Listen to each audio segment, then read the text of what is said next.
My name is Charlie Heinrich, and I've been making art for probably about 40 years. I started out making art mainly because I just thought it was pretty wonderful and wanted to have some. I grew up in a really lower middle class family, and the only art we had on the wall was a cardboard picture of a mountain scene that someone gave my mother. We didn't have any books, and I was always the kid, the go-to kid. I was the one who people would come to and say, you know, we're building a fort, we need some help. So I'd always be pulling out my father's hammers and saws and building stuff. So I had that kind of background, and I went to high school where I was fortunate enough to have a couple of really great teachers. And taught me two things. One was that you can't make a mistake. Mistakes are things that you wind up learning from. They're actually part of the process, and actually some of the stuff around here is really some mistakes that I just kind of kept working on, and they turned into incredible stuff that I would have never done before. The other thing was that a lot of these pieces are sculpture, and they're painting, and they're drawings, and sometimes I've been told that's kind of a detriment, but the truth of the matter is I really like all those art forms. These two teachers used to live in Old Town, which was a part of Chicago that was really a great, great hip place to be. And I was from the suburbs, so we would go out there and we'd house sit for these guys. And they had incredible art collections. And me coming from a house that had absolutely no art, it just kind of blew my mind. So they had sculptures and paintings and just amazing stuff. And so I started making art mainly because I couldn't afford to buy art.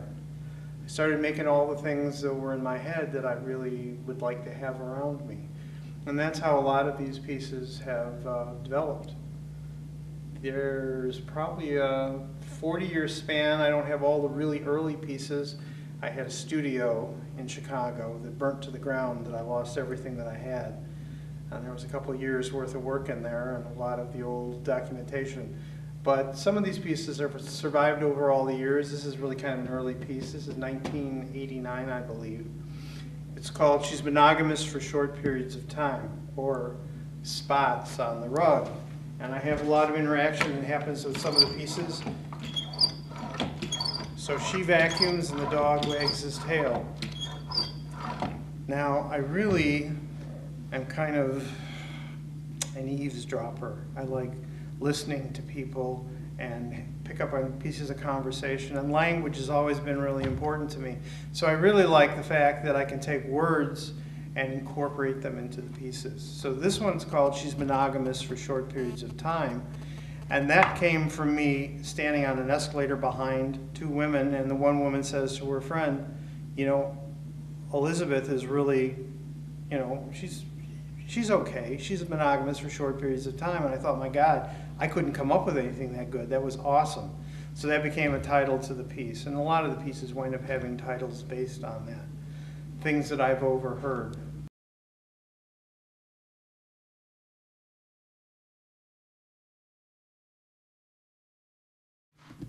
In my 20s, I was an angry young man, which all artists usually are. I've mellowed since then. But this is one of the pieces I did. It was called Braces for All Deformities, or Easy Payments. An arm, a heart, and a leg. I did a lot of pieces. I used to have a studio next door to Ed Paschke, who was a famous Chicago artist. And I'd work all day long, and then I'd go next door to Ed's, and we'd have a beer, and we'd sit and talk about art, which was a wonderful experience.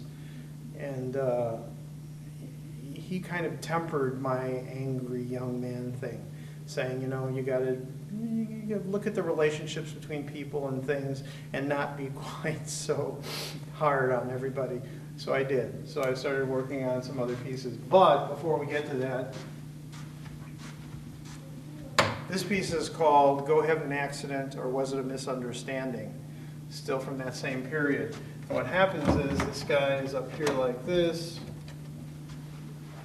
and it has to do with people having a problem understanding one another. So when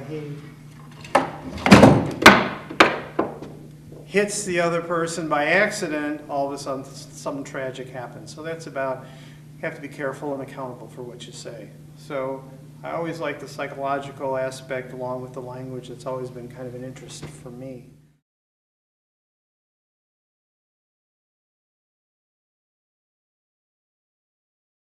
I'm a school teacher during the day. I teach junior high.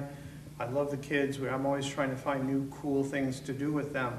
So what I wound up doing was making altered books with them. So we would take and cut little pieces out of the books, and then they would glue things on them.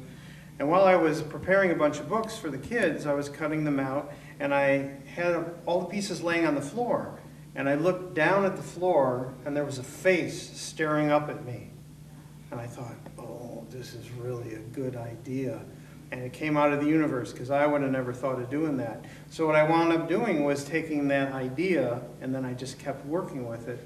So now what I've done is, I wind up taking a lot of old books. Quite often people are upset that I cut up old books, but the truth is, they were destined to be made into toilet paper for inmates, so I thought maybe this is a better second life. So what I've done is I've taken the old books, old ephemera, things I've collected over the years, and I wind up making these faces. Now, there's all kinds of inspirations. I've been around a long time. I'm 63 years old, and I've traveled a bunch, and I've met a lot of people, and there are a lot of things that inspire me. One of the things was early on I'd gone to Canada, and I'd seen the Eskimo art, and I fell in love with it. And in a sense, these pieces are kind of primitive Eskimo, southwestern in influence, and you can kind of get that sense when you see the way that they're structured. This is actually really a favorite piece of mine right here. If you can see this guy here. And it's been taking all those different layers and textures and putting them together. They all wind up being faces. I couldn't tell you exactly why. I think we as people generally tend to kind of anthropomorphize things, make objects into people or things into faces. So it seemed like kind of a natural thing to do. So I've got a whole series of pieces here along the wall. And I'm always experimenting. If you'll notice, there's a piece down at the end here of a buffalo. Couldn't tell you exactly where this idea came from, but again, it was the free association. It was being willing to make mistakes, and this grew out of it, and I really love this piece. This is one of my favorite pieces that I ever did. And it's a buffalo made out of old books and pieces of barnwood and yardsticks, and I try to recycle and use all kinds of materials that normally would not have a second life. Now it's starting to become more fashionable to do that, but I've been doing it for a long, long time. As a matter of fact, this piece right here is made out of pieces from my neighbor's fence. The fence blew down. This I'm just calling Bicycle Boy at the moment. I haven't quite figured out what title I'm going to give him. He's probably about a year and a half old. And these are all pieces that were in the yard that from the fence blowing down, I went and cut them up, and this is what kind of came out of it. You know, the Eskimos talk about when they carve a stone, that the stone really has whatever is in the stone already there, and all they do is release it. And I kind of have that feeling myself. I really do feel attuned to a lot of different materials and objects. I go to flea markets a lot with a friend of mine, and we wander through the aisles, and we call it an affliction, but the truth of the matter is we see the potential in everything. You know, I can see a gear and a cigar box and a wooden foot, and all of a sudden I've seen a sculpture before anybody else has, or it's just random things that are laid out on the ground. I love it. You know, it's like I'm excited about getting up every day and seeing what new things or what new connections I'm going to make.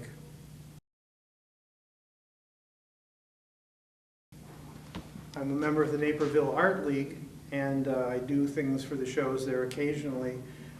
Great place, by the way. Anybody who wants to join an art league, that would be the one I would join. This was an award-winning piece. It's called Weight of the World. So we have a man who's holding the weight of the world, by just a string and a rope. Again, there's a lot of ephemera that I've found that kind of relates to current events, atomic age, ignited by fire. There's a thing on there about harmony. So I'm kind of looking at the big picture and trying to put all those ideas together, sometimes successfully, sometimes not. This is another piece that I did called Lucky, piece of wood I found in the alley. And that day there were just a bunch of birds around, and I thought, well, wouldn't that be cool to just draw a bird? So I drew the bird on there, and once I drew the bird, then I thought, well, I need a sculpture to go with that. So I wound up coming up with this. This was a piece of tree that I found, scrap pieces of wood, cut, manipulated, and that's how I get to that point. Here's another early piece. This one is called Firm Belief, or Strong Fences Do Good Neighbors Make. And there's a fence between these two gentlemen, and they shake hands over the fence. The one has a snake for an arm in the back behind, and the other has a fish. So luckily the fence is there to help keep everything civil.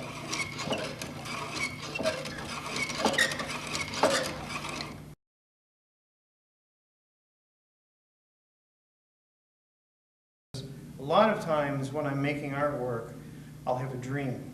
And the dream is what becomes the piece of artwork. I try to make the art look like the dream. So it is, in a sense, I guess, my subconscious giving me pointers on where to go and what kinds of things to do. This piece is called Transformation of the Heart.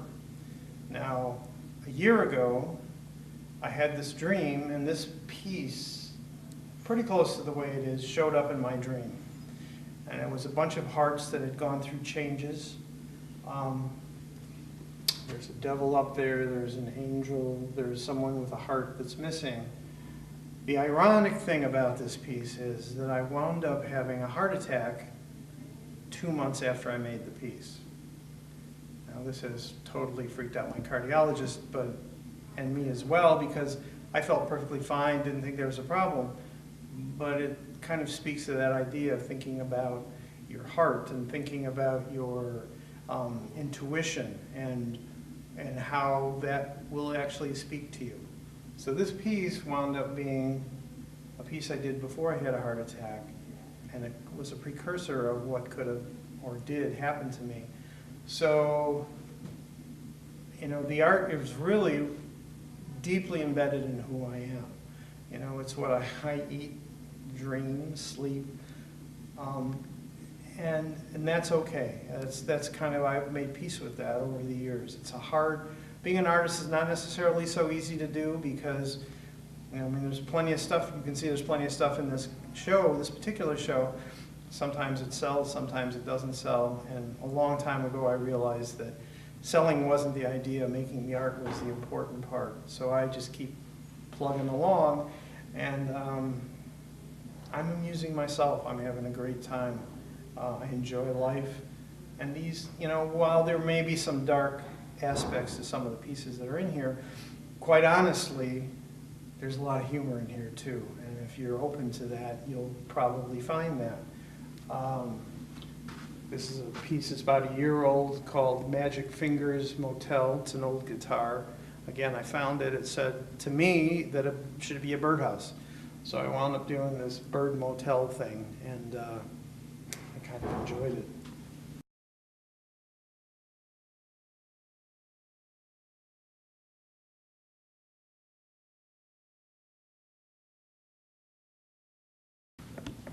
This is a series of pieces that are just completely different. I teach all day long, but in the evenings I'm good till probably about midnight. I wind up making a lot of art during that time. And I guess it's therapeutic. I feel good doing it. I get in the zone, and that makes me really happy. So I just continue to do so. These pieces are all, over the years, probably 30 years, 40 years worth of saving bits and pieces of old letters and game boards and weird junk and memorabilia. And what I've done is I've put together this series. This is the only time I've ever done this, and they're all faces. In a sense. and they have words on them. And what I like about the fact is there's that literal interpretation of you could read someone's face by looking at them. Well, in fact, you can read these faces because there's letters and bits and pieces. They go all the way back to the 1800s of people's lives. There are moments in people's lives. And I used to have an art gallery called Oh Boy, and Oh Boy used to be on Damon and Dickens, and I would travel all around the country, and I would wind up finding artists in little towns, and I'd spend time with them, and I'd talk to them about their lives and their history.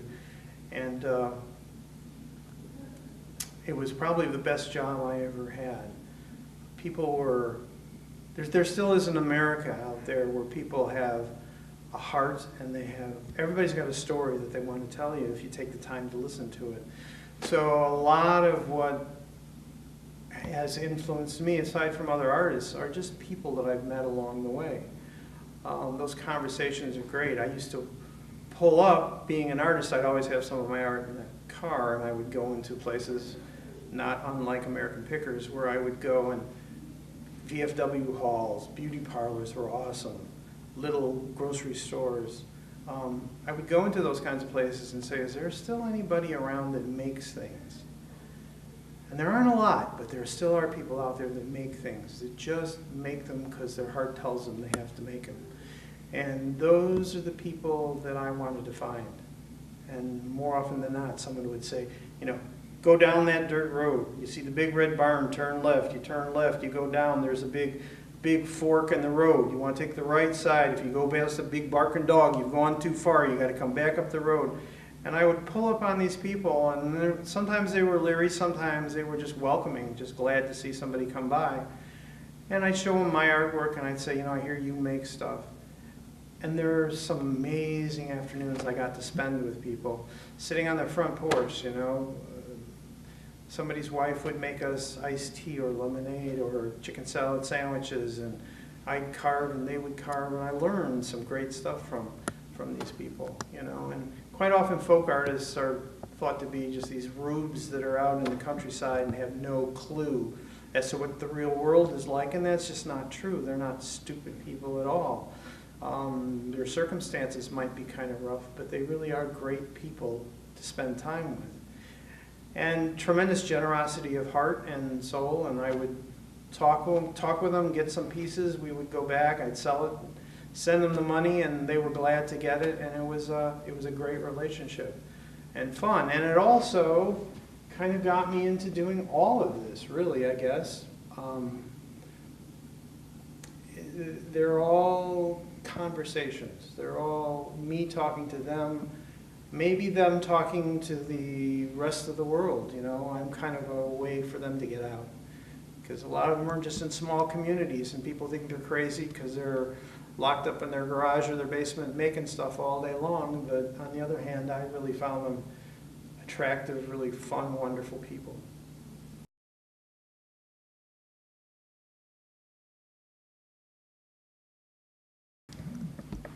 Here's an instance of an early piece influencing a later piece.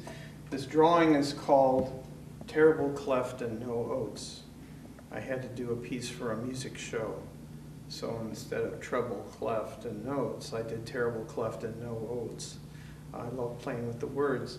And since I did that piece, then I decided that I really needed a cowboy to go with it. So I wound up making this piece about a bunch of pieces that I just found randomly, put them all together. So I'm constantly making pieces out of stuff. The unifying thing, I think, really is the idea of conversation interaction. Early on, the pieces were very physical, where people would turn cranks and pull things and yank things, and occasionally I still do that. But now the interaction, I kind of think, is more between the person and myself. It's really, I give them kind of an idea, a topic, a framework, and then they decide what it is. All the time people say, well, what does that mean? You know, it means a whole lot to me, but that doesn't matter because it's what it means to the person who sees it. You know, I mean, it also has a lot to do with what that person brings to the piece that particular day. I mean, I've had people look at my pieces and go, oh my God, that's awful. And I think that's who they were bringing with them when they got to the show, because it was never my intention to be awful. It was always my intention to get an idea across or to start a conversation. So I've got some little pieces here that I worked on.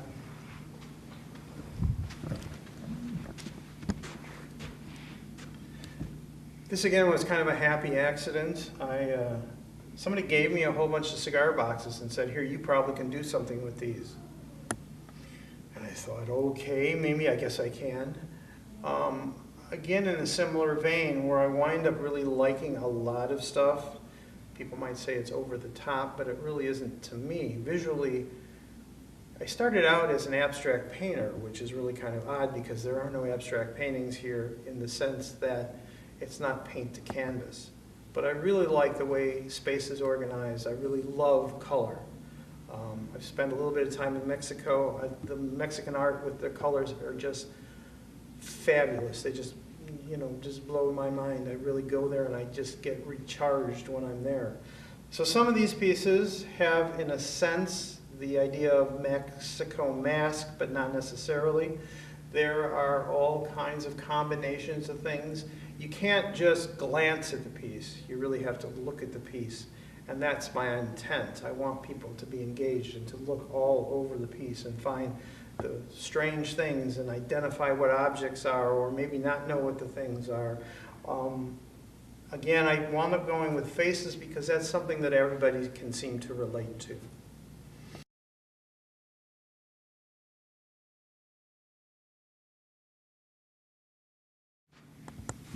This is the most current series I've done.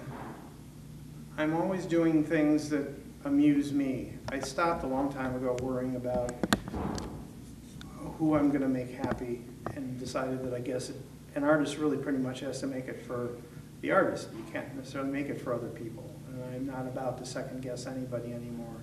So what I decided to do was I started to do these little paintings. After I had the heart attack, I couldn't get up and do the great big building stuff that I did, but I could do paintings and I wasn't going to waste any time. So I started doing paintings and collages in a more two-dimensional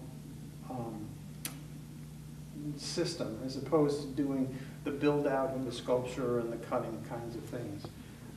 So there are 30 pieces here that I've done in the last 6 months. And they all speak to days and how I felt on that particular day. They're all a diary of sorts for me. Again, I use kind of silly stuff that I've found for titles. This one is Artwork is Work. I had someone say to me, well, you make artwork, how hard could that be, you know? Well, you know what? If it's done right, artwork is work as well as pleasurable. I have another piece here, this one,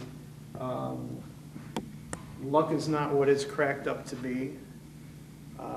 Sometimes I feel lucky, but everybody feels lucky sometimes. But what winds up happening is I think you kind of gloss over the fact that life is life and it's got good parts and bad parts, and luck is there for some of it, and you've got to work through the other parts. This one is If You Leave the Light On, and it just spoke to me. It's kind of funny because there's a light bulb, somebody fixing the light, and there's a bird flying towards the light. So I make these weird connections in my head, and that's kind of how the pieces wind up coming together. I'm having a good time. This has been a good ride, and I love making the art. And I teach, which is really kind of a great thing for me on 2 levels. One level, it's great. I've hit a point where I'm kind of at the top of my game, and it's really nice to be able to give some of this back to kids. I wish somebody would have given me this stuff years ago, because there's all these things that I've learned over the years that I really try and translate and get the kids to do. And these are the kinds of things I do with my kids. I don't necessarily do the typical color wheel, strange, exciting stuff. And they seem really open to it. You know, they really want to take that adventure. They want to go on that trip with me. And that's really a pleasant thing. I also steal from them all the time because they have the best ideas in the world. You know, Picasso spent his entire life trying to get back to being a child. And I mean, I've got kids that put wheels on sideways and, you know, make animals with heads that don't go with the bodies, and I think, my God, this is great. This is what I've been trying to do my whole life, you know. So it's a good mix for me. As far as being an artist, I went to school at the Art Institute of Chicago, graduated in 1975, and back then, I'll never forget, there was a teacher, his name was Roxy Tremonto, and I don't even know if he's still alive. He was a drawing teacher, and he was just starting to kind of make it in the art scene as well as teaching. And I said to him, Roxy, how do you do it? How do you get out there and you know, I got to worry about how I'm going to pay for my tuition and where I'm going to live and all these problems. And Roxy said, you just do it. And he really pissed me off because I thought there's got to be a better answer than that. And the truth of the matter is there is no better answer than that. If you want to be an artist, you just got to do it. You got to make the stuff. You got to put your heart in it.